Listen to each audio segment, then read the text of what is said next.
Hey, Tyler, welcome to Network Capital. I know this is your first podcast and podcast. I'm thrilled to host you here. Tell us a bit about yourself. What do you do and what are you building? Absolutely. Thanks for having me. It's very exciting to be a part of Network Capital and appreciate the opportunity to chat with Karsh. I am the CEO and founder of Faves. And Faves is an app where you can find content recommended by your favorite business leaders, writers, creators, and economists. So for instance, if you go to Faves, you could find a podcast that's been recommended by Marissa Mayer, Sean Kim, who's the head of product at TikTok, best-selling author Nir Ayal, most importantly, Utkarsh, who's now a curator on our platform, or Deb Liu, who's the creator of Facebook Marketplaces. So I think people these days recognize that the same way diet shapes the way you look, content diet shapes the way you think, and they want to improve their content diet, and we're creating a space for that. That's phenomenal. Tell me about the origin of this idea and a bit of your past life. Yeah, so it started out trying to understand, I think I was an early adopter of TikTok, and I suddenly felt very fatigued by this fragmented experience of jumping from TikTok to Instagram to Twitter to email newsletters to Apple Podcasts. And they say all a business is bundling and unbundling. And so it felt to me like it was time to rebundle media. And so what kind of happens on Faves, we've enabled the ability for our curators to recommend all types of content, from podcasts to articles to tweets to TikToks. So what happens is you end up with this one master feed with all the best content on the internet. In many ways, it's like a For You page for the internet, recommended by people that you admire and trust, rather than a fragmented experience where it's hard to find good content and most of the stuff you're reading is clickbaity and fake news. I kind of backed into this. I started out wanting to build a small business that would create passive income. And then as we got further and further down the rabbit hole, we realized we were working on something really big, and have just kind of run with that as time has gone on. I think this content discovery and consumption diet is something that a lot of us are thinking about, because there's been a proliferation of content of all kinds in the past year and a half. Tell me about this idea. When you started working on it, what were the first 100 days like? Was it while you were at GSB? Was it before? How did your previous career set you up for what you're doing today? Yeah, so I started at GSB, and the original idea was to build a place that aggregates all of the sports content on a particular team. With similar insight around fragmentation, I noticed that I was going to 10 or 15 sites to try to find the best articles on my favorite college sports team. And so we built just a simple place that pulled that all together. And we ended up growing it to about 30,000 users in 2 to 3 weeks. And so we had really good validation. Wow. But we had two things happen. One, COVID hit, so there was no more sports news. And two, we started having people say, hey, this is great, but I'm seeing 7 articles that look really similar, because they're all summaries of the most recent game. And I don't want 7 articles. I want you to pick. I want you to curate for me. I want you to tell me which one's the best to read. And so we started recognizing, okay, this concept of curation was really important. There's more good content on the internet than there is time. And I think people now recognize that attention really is our limiting resource. And so if we can help people find good content, because if you want to go into product, if you want to build an algorithm, who better to learn about algorithms from than Sean Kim, right? The head of product at TikTok, right? They're doing the most innovative stuff in the space. And so we started to say, can we start talking to experts and have them put their best content into a particular place? And what was exciting, I didn't know Sean before this journey. What was exciting was to see his response. Sean came at this from a very different angle. He, obviously is a business leader. He was at Amazon before TikTok. And he wanted to start giving back to the community. And so he was looking for a way to mentor. And he put out on LinkedIn that he was looking to do this. And overnight, he had 300 applicants. And so Sean had a problem. And Sean's problem was that he wanted to scale mentorship. He can't do 300 one-on-ones a week. But what he can do is share the content that he's already consuming in a few minutes a day and help point people towards good resources. So to him, this was a way to scale mentorship and scale education and help people find good content. So I started working on it last summer, we raised a round of funding from Pear VC, went through their accelerator program and have been iterating on it over the fall. We're finally at a point we're ready to release. And I'm very excited about that. The platform is invite only right now, and we now have a wait list that's in the thousands. So if anyone listening wants to check it out, you can go to faves.media/early access to apply. That's amazing. Seems like you also have pulled together a bunch of people from business who are doing really interesting things. How did you get access to these people, and how did you convince them to join? Yeah, so it's primarily because of our business model. So one of the other things that I think is really important about what we're doing is the way that we plan to make money over time. So every social platform out there today basically captures your attention and then sells that attention off to third parties, right? Right. And when we understand, that those incentives are perverse, they lead to, products that are built for addiction. We are trying to do a different business model. So instead of selling third-party ads the way that Facebook or Twitter does, we're taking that space in the feed. Every 10th post is an ad on these platforms. It's what makes Facebook a $1 trillion company. And we're taking that and we're giving it away for free, and we're giving it to the curators on our platform. So if you are Sean Kim and you're curating and you're sharing the articles that you love, you can then take that space, and maybe you have a group. Sean doesn't do this, but maybe you have a group of people that can interact with you more personally in like a paid subscription service, or maybe it's network capital. Then you can advertise network capital on our platform. And so what we see right now is that the business model for social media is selling third-party ads. We're trying to build a social media site where the business model is to be top of the funnel for creators and help everybody out there who wants to be a full-time creator make a living doing what they love. So it's almost like the Substack belief system applied to social media. So to kind of, I know that's a roundabout way to answer your question, but the reason we've been able to attract so much talent is that ethos really resonates with people. And a lot of the people out there who are coming onto our platform, they're authors of Substacks. David Matten works with the World Economic Forum, and he writes a Substack, and just like everybody else, the challenge is exposure and growth.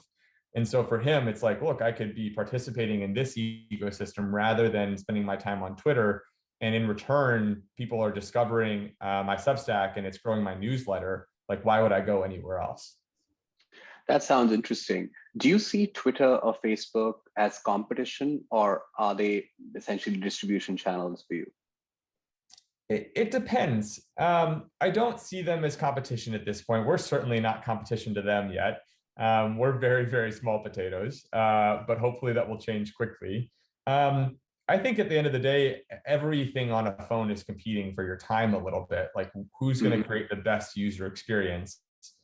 What I've found is I love Twitter. I think Twitter gives the most intellectual content in bite-sized pieces on the web. But I still find myself kind of in an echo chamber and seeing the same 6 or 7 people post over and over on Twitter. And so what we're doing by you sharing the best people out of the 1,000 that you follow, and me sharing the best tweets out of the 1,000 that I follow, you end up with a much more variable and interesting feed than what you do on any of these platforms on their own. So sure, we want you to spend your time here because we want it to be, social media that's both entertaining and guilt-free, because you're actually learning things. But I don't view us as a direct competitor at this point. Right. Yeah. My question was more about, are they approaching the creator economy very differently from the way you're approaching creator economy? It seems like you are. Like your whole emphasis is on curation as a service. And you can also curate your feed on Twitter by following the right people. I was trying to understand what might the difference be as a consumer of the right set of people on Twitter versus being on Faves or a platform like Faves. Oh yeah, absolutely. So the first thing that I'll mention is that our feed looks very different. It looks like a TikTok feed. And so there's one piece of content per screen. And why is that? Why TikTok?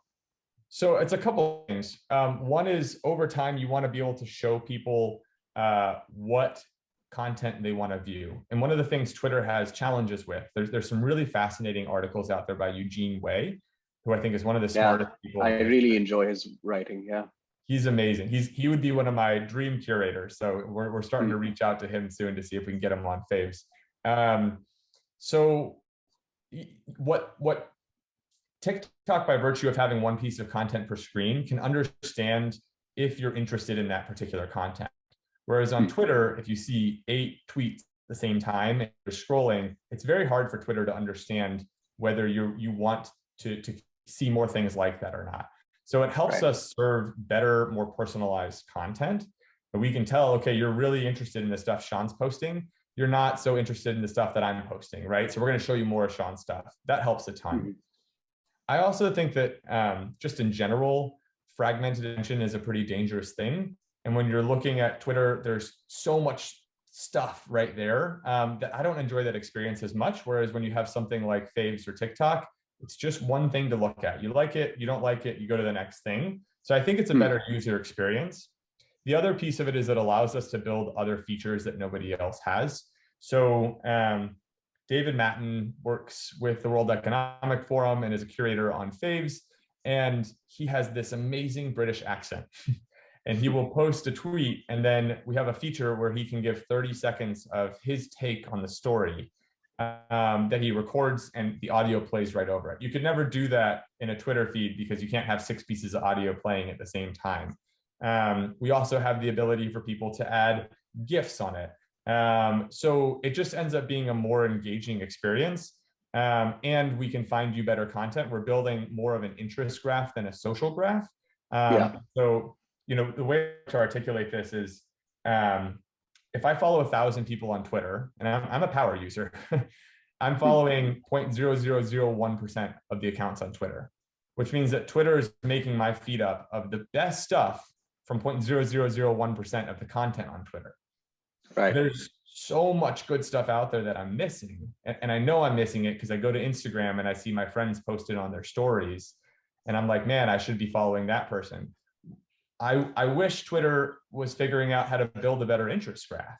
And so by using one piece of content per screen, by using curation as a discovery tool, we can make a more compelling feed that has the best of all of Twitter, not just the best of those 1,000 people, plus the best of all of TikTok, all in one place. Got it.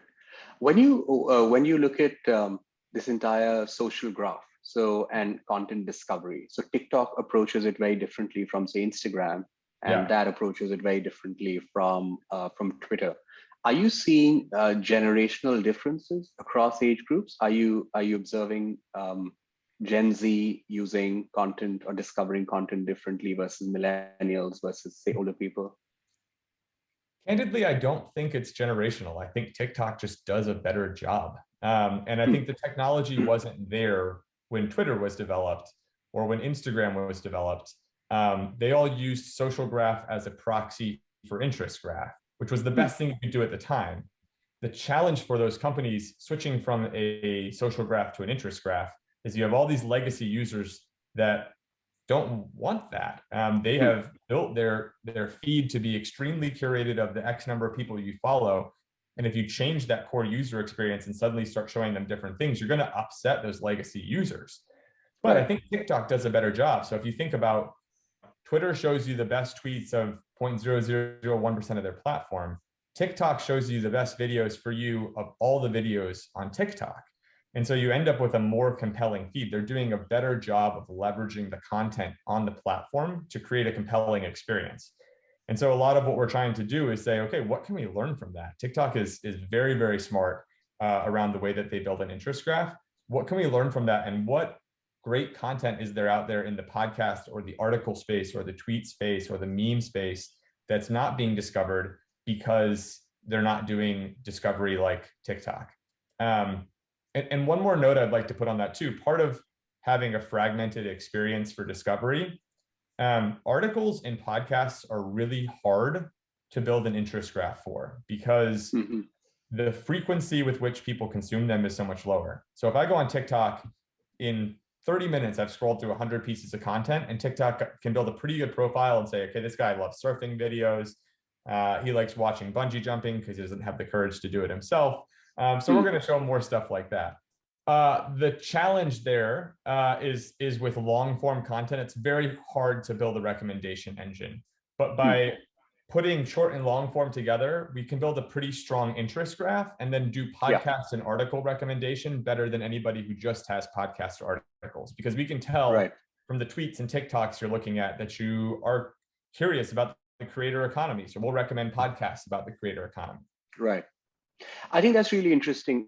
I don't know if companies that do this manually. So, the 5 best articles of the day. Right. Then say communities like Network Capital, like they understand their audience, so they'll figure out what are the best things to read. And you're saying that there's a tech-enabled way to do that, which I think is built into your product, which sounds amazing, honestly. Yeah. So we think, like anything else, if you can build a platform that enables people to do this and do it in a centralized way, you end up with a better user experience. You see a ton of people write newsletters, and what they're doing is sharing their favorite links. And it's really helpful because people are looking for help finding great content. So all we're doing is centralizing that into one place. And then we're layering what we can do with technology on top of the human curation element. You know, like everything else, we think human plus AI is going to create the best experience. So you're sifting through 100 pieces of content a day, you share the 3 best, and then we figure out which part of our audience is interested in the things that you're interested in. And then those people follow your recommendations. We show them Network Capital. They say, hey, this guy's really smart, I want to be a part of it. And they sign up as a subscriber, and suddenly you're making, more money as a community and able to do what you're doing full time, which you obviously are very good at because you've already built this. But for a lot of people out there, they want that experience. And so that's kind of our view of where social should go. And the other piece that I'll put on top of that is we define curation very specifically. So I think of curation as being 2 things. It's assisted discovery and contextualization. And so the assisted discovery is you're helping me find a tweet that I wouldn't see in my feed or an article that I wouldn't hear about. And the contextualization is I respect you. I want to know what you think about it and hear your take. And I want to make tools that make it really easy for you to share your take with me. A 30-second audio clip, a 30-second, reaction video to it. And so that's what we have built into our platform. Do you think, Tyler, that there are parts of what you're trying to do that, say, a Pocket is trying to implement with its own, recommendation engine, or say Substack Reader, which is I think the discovery platform, are they trying to attack the problem, or at least a part of the problem as well? Yeah, I think so. And I love both of those tools. I think Substack created a revolution in the creator economy and proved that people are willing to pay for content. I love that. When we started building this, we thought of it as a social version of Pocket. So I absolutely think so. I think that when you focus on one piece of the problem and you double down, you do it better than if it's kind of an afterthought. And for Pocket, their key problem is save it for later. And the social recommendation piece was kind of an afterthought. They really were a single player tool that's tried to layer on multiplayer over time. For Substack, discovery isn't their bread and butter. Their bread and butter is enabling writers to create and monetize. And that's great. And so we think that we pair really well with a service like Substack. I think if we're successful, we'll accelerate Substack's growth rate and would love to work with them, more closely. We already work with a lot of their writers. But I think, we are really deeply focused on the discovery experience. And so I don't view them as like competitive products in that way. That's really interesting. The way you've mapped out the landscape, it clearly knows that you understand the creator economy, and you're trying to make creators more successful. And I always think that if your platform or community is focused on community members' success, I think you're likely to succeed in the long term. We follow that very closely on Network Capital. I mean, the only reason we exist is because our community members keep coming back to us, and we are obsessed over, community member impact. Right. Absolutely. I love what you guys are doing. I mean, you're the example of what we want to accelerate. So everybody out there who has a Network Capital like community, and everyone out there who has a Patreon, and everyone out there who has a Substack, the challenge is discovery. The really good thing about creating a paid community is you can do it full time, and you can do it, with utmost quality rather than as an afterthought. We want people to be able to do that. They're creating value. They should be paid for it. But the challenge is as soon as you put something behind a paywall, it's very tough to get people through that funnel to understand what they're going to get and decide, okay, this is worth my time. And Right. so that's our entire plan, is like, we think social media should be that. The free content that you're seeing, when you recommend something, right? Like that's your baby step to build trust, right? I look at that and I go, man, Utkarsh has good taste, right? And I see 3 or 4 things and I start going, man, I really like the way this guy sees the world. And then I see an ad that says, oh, he has a community. And I start thinking to myself, man, it might be worth for me to spend my time in here. And so we're trying to bridge the world between free content on social media and premium paywalled content and communities. And that's where we think social can go. That is our business model. And right now we're not charging anything. We're not trying to take any cut. We're just proving that we can create value. So it's a really good time to be a part of it.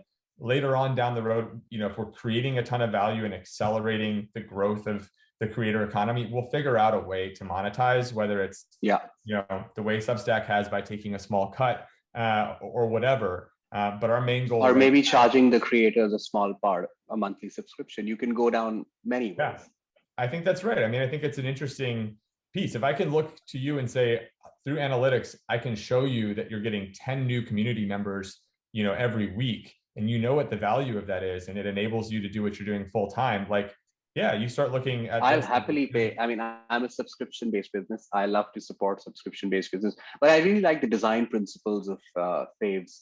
Tell me about the product. Like, are you a product person, or have you gotten on a bunch of really interesting people to do the product work? How did you think about curating this? Because I do have a bunch of friends who are trying to solve the same problem in different parts of the world, and we keep having discussions on product and content discovery and what might success look like for a platform. So I'd love your take on that as well.